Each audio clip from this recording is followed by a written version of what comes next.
Welcome, आदाब, सत श्री अकाल, राम राम, जय हिंद दोस्तों। स्वागत है सभी दोस्तों का अपने यूट्यूब चैनल में। तो दोस्तों, लास्ट क्लास में हम लोगों ने वर्क एनर्जी पावर के बारे में जान लिया था कि वर्क क्या होता है, किस तरीके से वर्क, कौन सी क्वांटिटी होती है, कार्य क्या चीज़ होती है। और आज हम बात करेंगे work done by variable force की। काफ़ी इंपॉर्टेंट ये बात है, ध्यान से समझना। Work done by variable force. तो हमें एक चीज तो पता लग गई, जो वर्क डन होता है वो बेसिकली क्या होता है, वो फोर्स इनटू डिस्प्लेसमेंट होता है। तो हम जरा पता करते हैं कि ऐसा फोर्स जो हर क्षण बदल रहा है। देखो, जैसे ये कोई बॉडी है, आप इस पे फोर्स लगा रहे हो 10 न्यूटन। अब ये तो फिक्स है ना, ये तो फिक्स है।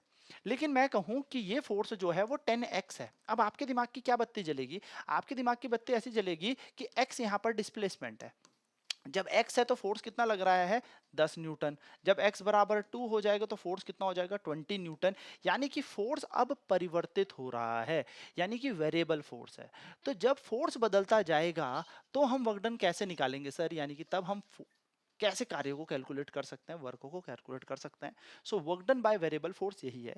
यानी कि work done by variable force को अगर हिंदी में कहें तो ये कह सकते हैं परिवर्तित बल द्वारा, परिवर्तित बल द्वारा या परिवर्ती बल द्वारा, ठीक है, कार्य। परिवर्तित बल द्वारा कार्य कितना होता है? तो दोस्तों, सीधा सीधा सा सूत्र याद रखेंगे, इसका सीधा सीधा फॉर्मूला है।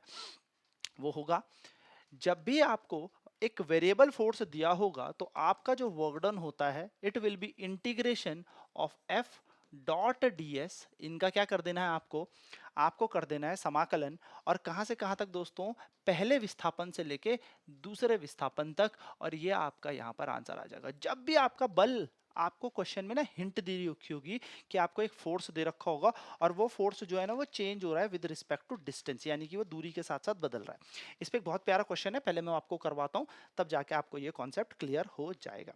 तो क्वेश्चन क्या कह रहा है दोस्तों, ध्यान से समझिएगा। क्वेश्चन कह रहा है a particle moves along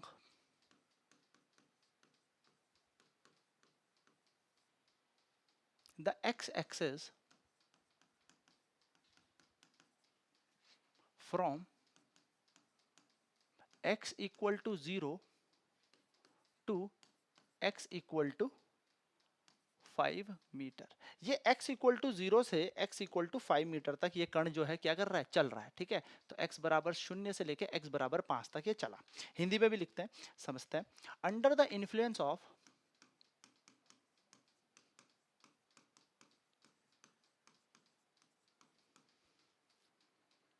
a force given by F is equals to 7 minus 2x plus 3x square newton, ठीक है। ये आपको बल दे दिया। अब देखो, आपके दिमाग की बत्ती इस बल से जलनी है। क्या ये x के टर्म में दे रखा है? बिल्कुल। बस आपके दिमाग की बत्ती जल गई कि ये भैया वेरिएबल फोर्स है, ठीक है। ये वर्क आपसे पूछा है, वर्क डन निकालो, और वो भी किस में निकालो? जूल में। हिंदी में इस क्वेश्चन को लिख लेते हैं। क्वेश्चन क्या कह रहा है दोस्तों? कह रहा है एक कण x अक्ष के, x अक्ष में x बराबर 0 से x बराबर 5 मीटर तक चला या गया, चला। एक बल F बराबर 7 minus 2x plus 5, sorry 3x square द्वारा। तो जब इस पे कितना बल लगा भाई? इतना बल लगा तब ये चला। आपसे पूछा है कार्य कितना हुआ होगा, या कार्य ज्ञात कीजिए, या कार्य कितना हुआ होगा, यानी कि इस बल द्वारा कितना कार्य हुआ भाई, आपसे पूछ लिया। अब आप देखो, इस क्वेश्चन में आपको ना दो चीजें दे रखी है, एक x इजिकल टू 0 से x इजिकल टू 5, ठीक है, और साथ में ना फोर्स। तो दोस्तों, आज के बाद ना एक नोट डालना कॉपी में, और ये देखना कि अगर आपके पास कोई फोर्स, कोई बल हो और वो एक्स वैक्स के टर्म में हो, यानी कि वो कभी भी अकेला ना हो। जैसे फोर्स की वैल्यू दे देते हैं 10 न्यूटन, तो ये अकेला है। It is a constant force, एक नियत बल है। लेकिन जब F is equal to 10x plus 3x² ऐसे करके हो, तो इसका मतलब समझ जाना, जैसे जैसे x का मान रखते चलोगे आपका बल बदलता जाएगा। उदाहरण के तौर पे देख लो भाई, x का मान 1 रखने पर आपका बल क्या आएगा, 10 प्लस 3 गुणा 1 का स्क्वायर, तो 10 और 3 13। x का मान 2 रखने पर क्या आएगा, f बराबर बदल जाएगा 10 दूनी 20 और 3 गुणा 2 का स्क्वायर, यानी कि ये बनेगा 4 4 तिया 12, 12 और 20 हो जाएगा आपका 32, है ना। तो आपका बल बदल रहा है, यानी कि जैसे जैसे x का मान बदल रहा है वैसे वैसे आपका बल बदल रहा है, और इसी बल को हम या बेसिकली कह सकते हैं परिवर्तित बल या वेरिएबल फोर्स कहते हैं। तो इस क्वेश्चन को करना बहुत ही आसान हो गया, आपको कुछ नहीं करना दोस्तों, आपको फॉर्मूला लिखना है फोर्स का दोबारा, जो हमें दे रखा है 7 माइनस 2x प्लस 3x²। और आपको भैया कहाँ से कहाँ तक दूरी दे रखी है, x बराबर 0 से लेके x बराबर 5 तक आपसे वर्क डन निकाला है। It is work done by variable force, कहाँ से कहाँ तक, यही था फॉर्मूला। बस अब दोस्तों सेम डायरेक्शन में जा रहे हैं, थीटा का मान 0 हो जाएगा तो इसकी तो टेंशन हो गई दूर। तो हम यहाँ पे लगाएंगे इंटीग्रेशन, f की जगह हम पूरा का पूरा वैल्यू चिपका देंगे, ठीक है, क्योंकि ये x के सापेक्ष में है। तो dx यहाँ पर लिमिट बन जाएगी कहाँ से कहाँ तक, 0 से 5 तक। अब आपको बहुत अच्छे से पता है कि इंटीग्रेशन कैसे सॉल्व करते हैं, तो 7 का बन जाएगा दोस्तों 7x, है ना, सभी को पता है ना, x की पावर n dx का सूत्र क्या होता है भाई, पुरानी पावर में एक ऐड करो, नई पावर से डिवाइड कर दो, ठीक है, समाकलन का सिंपल सा सूत्र। तो 7x बीच में माइनस ऐसी, 2 ऐसी दोस्तों, x² अपॉन 2, प्लस की जगह प्लस, 3 ऐसी दोस्तों, x³ अपॉन 3। और लिमिट आपकी कहां से कहां तक जा रही है, लिमिट जा रही है 0 से लेके 5 तक। 2 ने 2 को मार डाला, 3 ने 3 को मार डाला, तो क्या ये बन चुका है 7x, बिल्कुल, माइनस x², फिर से लिख लेते ढंग से, 7x minus x² plus x³ और वैल्यू है 0 से लेके 5 तक। अब आपको बहुत अच्छे से पता है upper limit minus lower limit, तो 7 इंटू 5, पहले अपर लिमिट लगा लेते हैं, माइनस 5 का स्क्वायर प्लस 5 का क्यूब, और लोअर लिमिट लगाओगे तो 0 माइनस 0 प्लस 0, तो इसका तो कोई लेना देना है नहीं, 0 0 0 को हटा दो और इसको सॉल्व करेंगे तो ये बन जाएगा आपका 7 पंजे 35, 5 पंजे 25 प्लस 5 का क्यूब है तो 5 पंजे 25, 25 पंजे 125, ठीक है दोस्तों। इन दोनों को सॉल्व करोगे तो 10 और 125 आएगा, और 125 में जब 10 जोड़ते हो तो 135 जूल हमारा आंसर है। तो इस क्वेश्चन का आंसर हमारा 135 जूल आ जाएगा। सिंपल है, आपको इतना पता लगना चाहिए कि जब भी आपको फोर्स इस तरीके से देगा, बल ऐसे देगा, तो भैया आपको सीधे सीधे दिमाग की बत्ती जला देनी है, क्योंकि x का मान बदलते ही f बदल जाएगा, यानी कि एक परिवर्तित बल है, ये एक वेरिएबल फोर्स है। सो आई होप ये बात छोटी सी है बट आपको समझ में आई होगी। ना दोस्तों थोड़ा सा आगे बढ़ते हैं और फिर बात करते हैं कि हम वर्क का फॉर्मूला हमने पढ़ा, और वो पढ़ा हमने फोर्स इनटू डिस्प्लेसमेंट। अब जरा एक बात सुनना ध्यान से, ठीक है, बहुत ही इंपॉर्टेंट बात बता रहा हूं, ध्यान से समझना। अगर इस डिस्प्लेसमेंट को हम इस वर्क के नीचे भेज दें तो ये बन जाएगा वर्क डन अपॉन डिस्प्लेसमेंट, जो कि है फोर्स के बराबर। यानी कि अगर हम इस डिस्प्लेसमेंट को नीचे भेज देते हैं, इस कार्य के विस्थापन के कार्य के नीचे विस्थापन कर देते हैं, तो बल बराबर आ जाता है कार्य बटा विस्थापन। इससे ना नोट पॉइंट लिखना दोस्तों, और वो ये लिखना, आपको ये कुछ ना इस तरीके से दिखेगा, स्लोप। तो कई बार स्लोप पे क्वेश्चन बन जाता है, तो slope of work displacement graph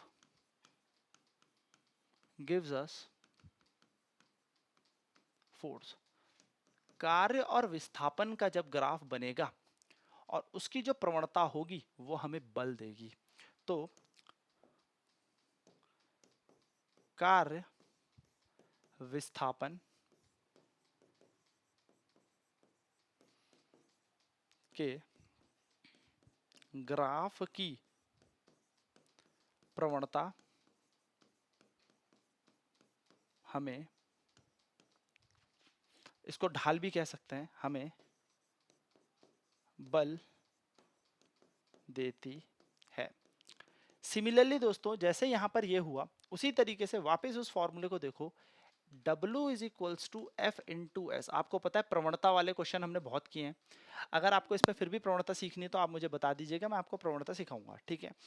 प्रवणता जो होती है ना दोस्तों, ध्यान से समझना, वो एक स्लोप होती है। तो इसी तरीके से दोस्तों एरिया अंडर, बड़े इंपॉर्टेंट नोट है, याद रखना, area under force displacement graph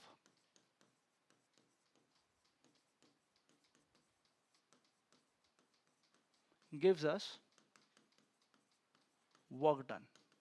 इस पे क्वेश्चन भी लगवाता हूं मैं आपको, पर ये बड़ा काम का फॉर्मूला है और काम की चीज मैंने यहाँ पे बताई है। क्या बताई है दोस्तों?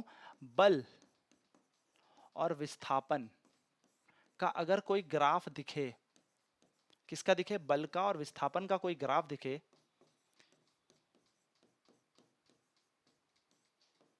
का क्षेत्रफल हमें कार्य देता है।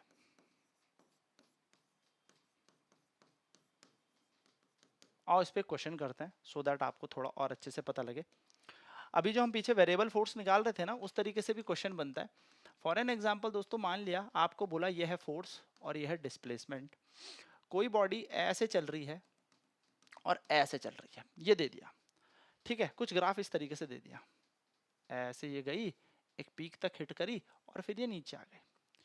मान लिया ये विस्थापन जो थी, ये 0 वैल्यू है, ये 10 है और ये है 5।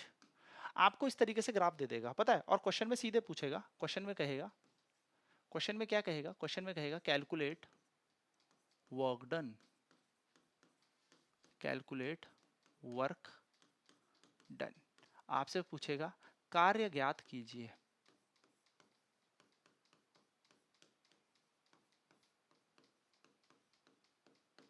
कार्य ज्ञात कीजिए, तो क्या करना है हमें? कुछ नहीं करना, हमने ना पहले इस ग्राफ को स्टडी कर लेना है।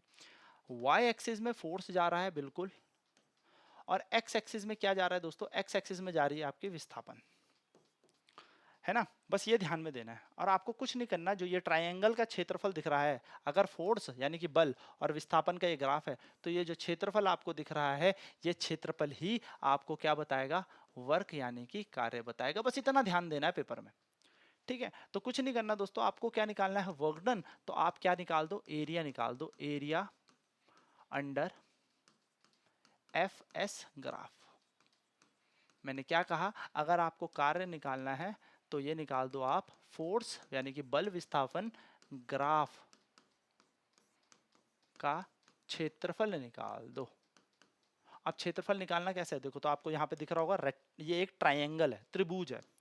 तो एरिया ऑफ ट्रायंगल, ट्रायंगल का नाम दे दो ओ ए बी, नाम दे दो इसका। तो क्या बन जाएगा? Area of triangle O A B. और आप सभी को पता है त्रिभुज का जो क्षेत्रफल होता है वो होता है हाफ गुणा आधार यानी कि बेस गुणा height. Half into base into height, यानी कि आधा गुणा आधार गुणा ऊंचाई। तो दोस्तों आधे को जगह आधा रखो। बेस कितना है यहाँ से यहाँ तक? 10। देखो ना, ये बेस है, ये है बेस, तो 10। और हाइट कितनी है? ये है ऊंचाई, हाइट है 5, तो यहाँ पे 5 रखो। 2 ने 10 को काटा, 5 पंजे 25, तो 25 जूल कार्य हुआ है। यानी कि जब वस्तु 0 यानी कि O से B तक पहुंची, इस तरीके से पहुंची, तो भैया 25 जूल कार्य हुआ है। 25 joule of work has been done. So ये था दोस्तों बेसिकली आपके पास, अगर फोर्स और डिस्प्लेसमेंट का ग्राफ आ जाए तो कैसे आप वर्क निकालेंगे, कार्य निकालेंगे।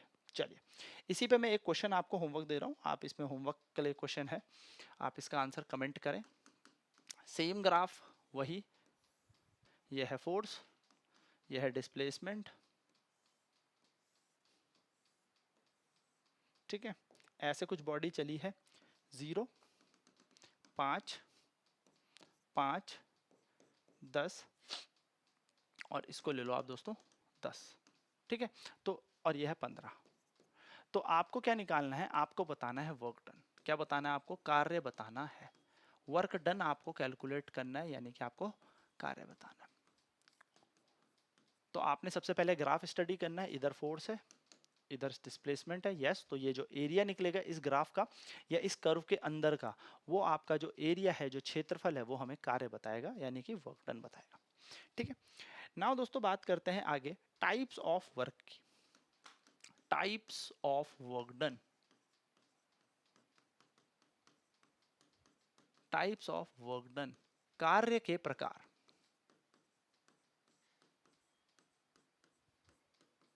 कार्य के प्रकार। तो जो कार्य होता है ये हमारे पास तीन प्रकार का होता है। वर्क डन हमारे पास तीन टाइप का होता है दोस्तों, तीन प्रकार का होता है। पहला होगा हमारे पास पॉजिटिव वर्क डन,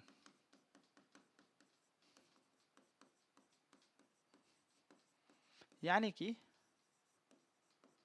धनात्मक कार्य। दूसरा होता है हमारे पास नेगेटिव वर्क डन,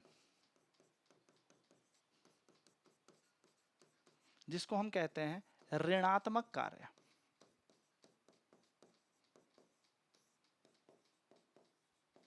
और तीसरा होता है दोस्तों हमारे पास जीरो वर्क, यानी कि शून्य कार्य। यानी कि कार्य तीन प्रकार का होता है। अब कब पॉजिटिव, कब नेगेटिव, कब जीरो, दोस्तों बात करते हैं एक एक करके सभी की। तो सबसे पहले हेडिंग देखेंगे हम positive work done. Positive work done जिसको हम कहते हैं धनात्मक कार्य। अब धनात्मक कार्य कब होगा, जरा इस पे चर्चा करते हैं। तो दोस्तों वर्क डन पॉजिटिव तभी होगा जब इसका पहले बेसिक सा फॉर्मूला लिखेंगे तो F डॉट एस, डॉट हटता है तो कॉस थीटा आता है, और थीटा जहां पर याद रखेंगे, वैसे मैंने पहले भी बताया था पर फिर भी याद रखेंगे, angle between force and displacement. यहां पर जो थीटा होता है, थीटा जो है वो F यानी कि बल और विस्थापन के बीच का कोण है। तो आपको ना जब भी चेक करना है बल और विस्थापन के बीच का क्या करना है, कोण देखना है। अगर आप बल और विस्थापन के बीच का कोण देख रहे हैं, यानी कि if you are checking the angle between force and displacement, तो बस आपका आधा काम तो यही हो जाएगा। अब दोस्तों आप सभी को पता है कॉस जो थीटा होता है ना, थीटा, अगर थीटा की वैल्यू 0 से 90 तक रखी जाए, जैसे आप से देख भी सकते हैं कॉस 0 की वैल्यू आप रखेंगे, है ना, कॉस 0 की वैल्यू कितनी होती है 1, फिर कॉस आता है 30 जिसकी वैल्यू √3/2, फिर कॉस आता है 45 जिसका मान 1/2, फिर कॉस आता है 60 जिसका मान 1/√2, फिर कॉस आ जाता है 90 जिसका मान 0 होता है। तो कॉस 90 से कम, यानी कि कॉस अगर 89 की मैं बात करूं तो भैया वो देखो ना 1/√, ये कॉस का मान देखो, देखो कॉस का मान ना 0 से आगे जाते जाते जाते जाते जाते, जब 0 डिग्री था तो 1 था, फिर आया √3/2, फिर आया 1/2, फिर आया 1/√2, फिर आया कितना 0। तो आप देखोगे 0 से 30 डिग्री गए तो वैल्यू घटी, मान घटा, फिर 45 में गए तो वैल्यू घटी, 45 के बाद 60 पे गए तो वैल्यू घटी, लेकिन जैसे ही 90 पे आ गई 0 हो गया। यानी कि 0 से लेके 90 तक या 90 से कम में बेसिकली एक भी कम करोगे कॉस का मान प्लस में होता है। जैसे ही कॉस का मान आप 90 से ऊपर लेके जाओगे तो ये हो जाएगा नेगेटिव। यानी कि अगर मेरे को पॉजिटिव वर्क करना है, अगर मुझे पॉजिटिव वर्क करना है तो इन दोनों के बीच का जो ये थीटा है ना, इस थीटे की कहानी है सारी की सारी। इन दोनों के बीच का जो ये कोण थीटा है ना, इस थीटे की कहानी है। अगर मैं थीटा को अगर मैं थीटा को 0 डिग्री रख दूं, 0 डिग्री रख दूं तो मेरा वर्क डन आ जाएगा F इंटू एस, क्योंकि cos 0 1 होता है। लेकिन अगर मैं 0 से बड़ा रखूंगा तो भी मेरा वर्क डन पॉजिटिव ही चलेगा, 30 डिग्री में भी पॉजिटिव वर्क डन आएगा, 60 डिग्री में भी पॉजिटिव आएगा, 65 में भी पॉजिटिव आएगा, 75 में भी पॉजिटिव आएगा। लेकिन जैसे ही 90 रख दूंगा थीटा का मान, मेरा वर्क डन शून्य हो जाएगा। क्यों कार्य शून्य हो जाएगा? क्योंकि भैया थीटा शून्य हो रहा है और कॉस 90 जीरो होते ही हमारा वर्क डन जीरो हो जाएगा, क्योंकि कॉस 90 का मान जीरो होता है। तो मेरी दिमाग की बत्ती यहाँ ये कह रही है कि 0 से लेके, यानी कि 0 के बराबर रखो कोई दिक्कत नहीं, 0 से बड़ा रखो, लेकिन 90 से छोटा रखने पर अपना थीटा जो है वो पॉजिटिव होता है। तो थीटा का मानना कॉस में क्योंकि देखो कॉस है यहाँ पे, 0 और 0 से बड़ा रखने पर, लेकिन 90 से छोटा रखने पर। अब 90 से छोटा 89 रखो, 87 डिग्री रखो, 87 रखो, 88 डिग्री रखो, लेकिन 90 मत रखना। इस केस में वर्क डन पॉजिटिव होता है। तो अगर थीटा का मान 60 डिग्री है तो आपका कार्य धनात्मक है। अगर थीटा का मान 30 डिग्री है तो आपका कार्य धनात्मक है। अगर थीटा का मान यानी कि किस किस के बीच, फोर्स और विस्थापन यानी कि फोर्स एंड डिस्प्लेसमेंट के बीच थीटा, तो आपको ये कंडीशन याद रखनी है कि थीटा की वैल्यू जो होती है भैया 0 से बड़ी हो या बराबर हो और 90 से छोटी हो। इस केस में वर्क डन जो होगा वो ग्रेटर देन 0 होगा, वो शून्य से बड़ा होगा और हम कहेंगे दैट वर्क इज पॉजिटिव।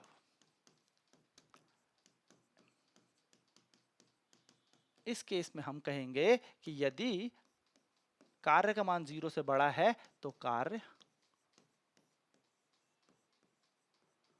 धनात्मक है। ठीक है दोस्तों, सिंपल सी बात है, सिंपल सी बात है। मैं यहां पे ये नहीं बोलूंगा दोनों की सेम दिशा होनी चाहिए, बस थीटा को याद रखना।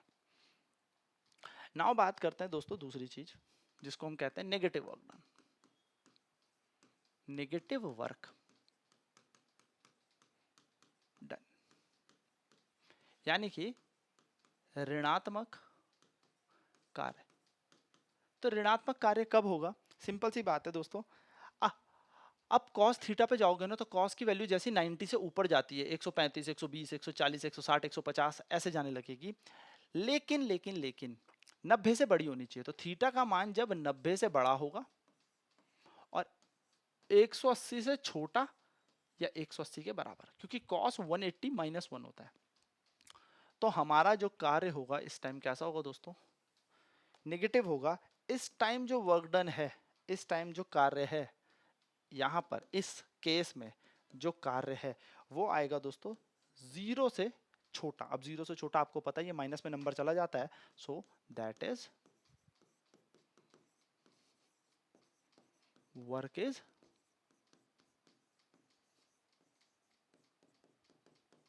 नेगेटिव।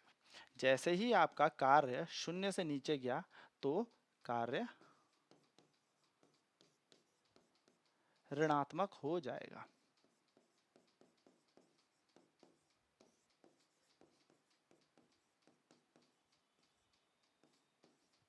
आई होप ये छोटी छोटी चीजें आपको समझ में आ रही होंगी। और तीसरी बात दोस्तों, देखो अब सारी कहानी तो वही है ना, सारी कहानी तो थीटा पे ही निर्भर कर रही है। तो जीरो वर्क डन कब होगा? शून्य कार्य कब होगा? तो शून्य कार्य तो बहुत ही आसान तरीका हो गया भैया, सर आपने कहा थीटा का मान अगर 90 बराबर होता है तो कॉस 90 हो जाता है शून्य। यानी कि दोस्तों अगर कहीं पर फील आ रहा होगा फोर्स और डिस्प्लेसमेंट परपेंडिकुलर हैं, यानी कि बल और विस्थापन एक दूसरे के लंबवत हैं, तो भैया कार्य हो जाएगा शून्य। खत्म कहानी, सिंपल सी बात है, ज्यादा टेंशन लेनी नहीं है। ठीक है, अब देखो ये वाली बात तो वही है, देखो जो बचपन में पढ़ाते थे कि अगर फोर्स ही जीरो हो जाए ऑब्वियसली तो वर्कडन जीरो होगा ही होगा, लेकिन इन दोनों के बीच का थीटा बहुत इंपॉर्टेंट है। इसीलिए दोस्तों नोट बात ये है कि जब भी कोई बॉडी सर्कुलर पाथ पे घूमती है, जब भी कोई वस्तु वृत्ताकार गति पे घूमती है, तो आपको पता है जो गति होती है वो तो टेंजेंशियल होती है, यानी कि स्पर्श रेखा के हिसाब से बॉडी चलती है। लेकिन जो फोर्स लगता है जिसको हम अभिकेंद्र बल कहते हैं, सेंट्रिपिटल फोर्स कहते हैं, वो अंदर की तरफ लगता है, जिसके कारण इन दोनों के बीच, अब आप खुद सोचो ना, जब आप भाग इधर रहे हो तो आपका विस्थापन भी तो इधर ही हो रहा होगा, तो आपका विस्थापन और आपका बल इन दोनों के बीच का कोण 90 डिग्री हो गया। इसलिए ऑन, या इसलिए हम कह सकते हैं the work done in a circular path, जब आप एक सर्कुलर पाथ में भाग रहे हैं,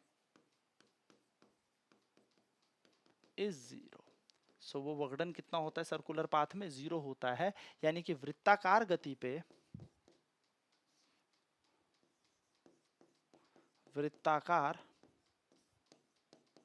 गति में कार्य शून्य होता है। तो अगर आपके पास क्वेश्चन आए कि एक इलेक्ट्रॉन नाभिक के चारों तरफ घूम रहा है तो इलेक्ट्रॉन द्वारा कार्य कितना होगा? तो शून्य होगा, क्योंकि इलेक्ट्रॉन जो है नाभिक के चारों तरफ एक वृत्ताकार पथ में घूम रहा है। यानी कि while a electron revolving around a nucleus the work done is zero. The work done is zero because the electron is revolving around the nucleus, and अगर इलेक्ट्रॉन न्यूक्लियस के चारों तरफ घूमेगा so there will be a angle which is perpendicular, या आप कह सकते हैं the force and displacement are perpendicular to each other, बल और विस्थापन एक दूसरे के लंबवत हो जाएंगे जिस कारण कार्य शून्य हो जाएगा। तो दोस्तों this was all about today session. Next class में हम लोग अब कंजर्वेटिव नॉन कंजर्वेटिव फोर्सेस के बारे में जानेंगे और ऊर्जा के बारे में अब हम जानेंगे। तो कार्य के बारे में जितनी भी चीजें थी वो मैं आपको बता चुका हूँ, जो जो क्वेश्चन इससे बन सकते हो बता चुका हूँ। धीरे धीरे हम कार्य को अब ऊर्जा से जोड़ेंगे और फिर आपको ऊर्जा से कैसे कार्य निकालना है हम उसकी बात करेंगे। यानी कि नेक्स्ट क्लास में अब हम ऊर्जा की तरफ बढ़ेंगे। तो आई होप अगर आपको ये चीजें समझ में आती हैं तो कमेंट जरूर करें, एंड देन मिलते हैं नेक्स्ट क्लास में। Till then bye bye, take care.